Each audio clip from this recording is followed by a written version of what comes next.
guys, it's Elise. Welcome back to My Cupcake Addiction. Today we're going to be making an amazing giant Twix no-bake slice. Love this because it's no-bake, so anyone can make it, and because it's a giant Twix, so anyone can eat it. Let's get started. To make your Twix bar, you're going to need a nice long tin. I'm using either a bar tin or a loaf tin, and I've got mine lined today with a bit of baking paper. You need some good quality compound milk chocolate and also some caramel chews. These ones are Werther's. Kraft is great in the US, but just a firm caramel chewy lolly. You'll need roughly 30 shortbread biscuits for the size that I've got, and I just buy these in packets. They're not very expensive. These ones are actually the perfect size for my little bar tin. I've got a couple of spoons. I've got my mini Twix just for comparison, and I may have to sample them as I go. So let's get started. The first thing you want to do is you want to make sure that your tin is lined with one large piece like mine here in the center and two smaller pieces at either end. This is going to make it a lot easier to get your Twix out at the end when it's finished than if you line it with little separate pieces of baking paper everywhere. Take your melted chocolate now and you just want to pour it about 1 centimeter thick into the bottom of your loaf pan, which will actually become the top of your Twix bar. Just pour it in, then use a spoon to kind of level it out and push it into all the corners. And then you want to give it a couple of really nice hard taps on the bench. Make sure here that your baking paper sort of stays folded over the sides, or else you're going to end up with a bit of a kink in the side of your Twix bar, and then it's not going to cover so well. Pop it off into the fridge to set. While that one's setting, you want to melt your caramel chews. So I did mine in 30-second intervals in the microwave, and they took about 1.5 minutes for all of those caramel chews to melt down.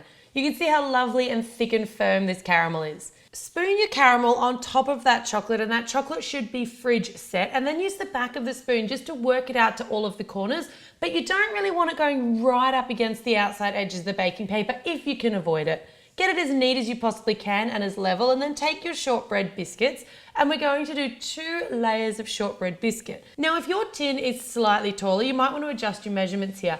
A little more caramel, an extra row of biscuits. Really, this is a super easy slice and you just want to do it by eye. With my first row of biscuits all in nice and neat, I'm going to pop that back off into the fridge to let that caramel set, because it's going to be starting to try to melt through our top layer of chocolate. So don't make that top layer of chocolate too thin. Once it's set, you can melt down a little bit more of, I like the caramel, or the chocolate's fine. And then you just want to spoon on an extra spoonful and use that as kind of a glue to stick your next layer of shortbread biscuits down. You do need to glue these to each other, or else when you cut into the slice, the biscuits are going to fall apart and each person's slice of your Twix bars are going to fall apart. When your next layer of biscuits is in place, you just want to take some more of that melted milk chocolate and pour it over. Now you don't want this to extend past the lip of your loaf tin or your bar tin. Give it a couple of really good hard taps down on the bench, because you want to make sure that all of that chocolate gets down into the sides and gets into all of the grooves. That's going to take a couple of hours in the fridge to completely set, and when it comes out it should be nice and firm and solid. So peel off the baking paper, and then you're going to need to grab yourself a tray lined with baking paper with a couple of glasses. This is just to elevate the Twix bar.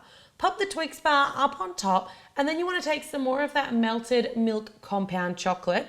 Now if that compound chocolate is too thick here, you can thin it out with a little bit of Crisco or a little bit of Kofa.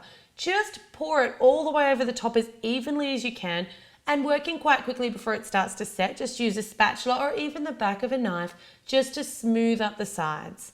Once you've smoothed up the sides, let it drip for a little bit, and then just use your spatula or your knife just to trim off that very bottom line so you've got a nice neat base. Finally, you just want to take the back of a spoon and just kind of run it ever so lightly in the top chocolate, and just back and forward to give it that kind of chocolatey bar top shape.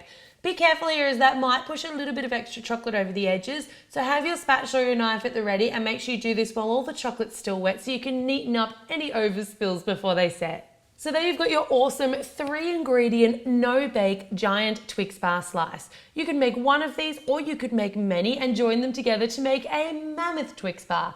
I love this. It is my go-to recipe when I need something in a hurry, and trust me, when you bring this into a party, for some reason it is always the first thing to go. I have no idea why. For more cool candy and candy bar inspired recipes, make sure you subscribe to My Cupcake Addiction, or you can head on over and follow the My Cupcake Addiction Instagram, where I post all kinds of delicious pictures of all the tasty things that I find on my travels. Thanks very much for watching.